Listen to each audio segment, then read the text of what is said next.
یہ یوں سمجھے کہ اللہ تعالیٰ سب سے اوپر ہے ساری مخلوقات سے، اور اس کے نیچے جو بھی ہے مخلوق وہ اللہ کی تسبیح کر رہی، اس میں سارے آسمان، ساری زمینیں، فرشتے، انسان، جن، پرندے، چرندے، نباتات، مٹی اور ریت کے ذرے، پانی کے قطرے، درختوں کے پتے، سب اس کی تسبیح کر رہے ہیں۔ مگر کچھ بد نصیب انسان ہیں، وہ تسبیح نہیں کرتے، اللہ تعالیٰ کی جناب میں نقائص منسوب کرتے ہیں۔ فرشتے اللہ کی بیٹی ہیں، عزیر اللہ کے بیٹے ہیں، عیسیٰ اللہ کا بیٹا ہے، یہ اس کے شرکاء مقرر کرتے ہیں۔ وہ سن لیں کہ وہ العزیز الحکیم، اور وہ یعنی اللہ العزیز ہے، بڑا غلبے والا۔ یہ عزیز مبالغے کا صیغہ، بڑا غلبے والا ہے،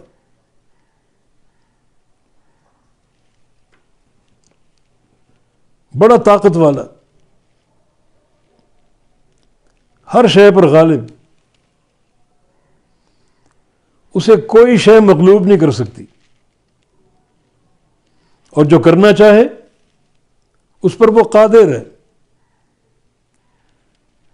کوئی اس کی قدرت میں رکاوٹ نہیں بن سکتا۔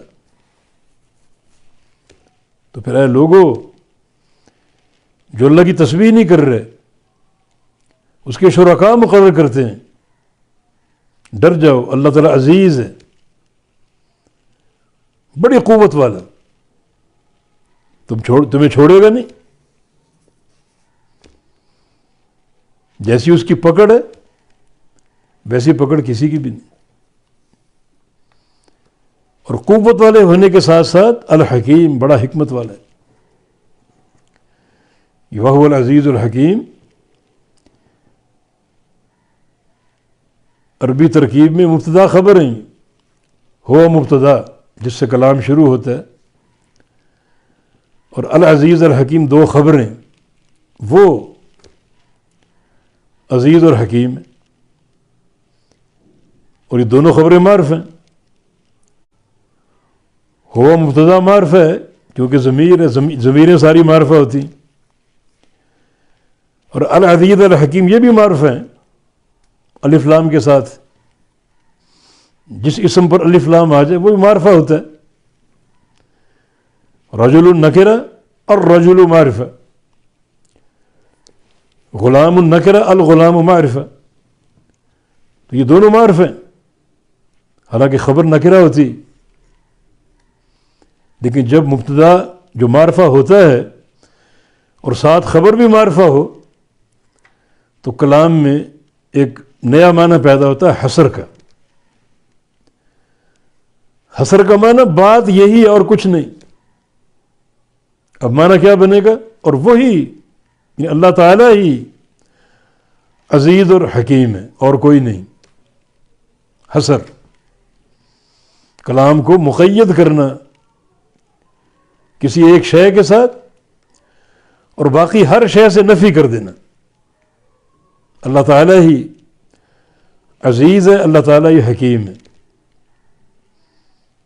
اللہ تعالیٰ ہی قدرت اور قوت اور طاقت اور غلبے والا ہے، اور کوئی مخلوق قوت اور غلبے والی نہیں ہے۔ کسی کے پاس اگر قوت ہے تو محدود ہے، چند روزہ ہے، اللہ کی عطا کردہ ہے۔ اللہ تعالیٰ کا غلبہ اور قوت لامحدود ہے، ہمیشہ سے ہمیشہ رہے گی،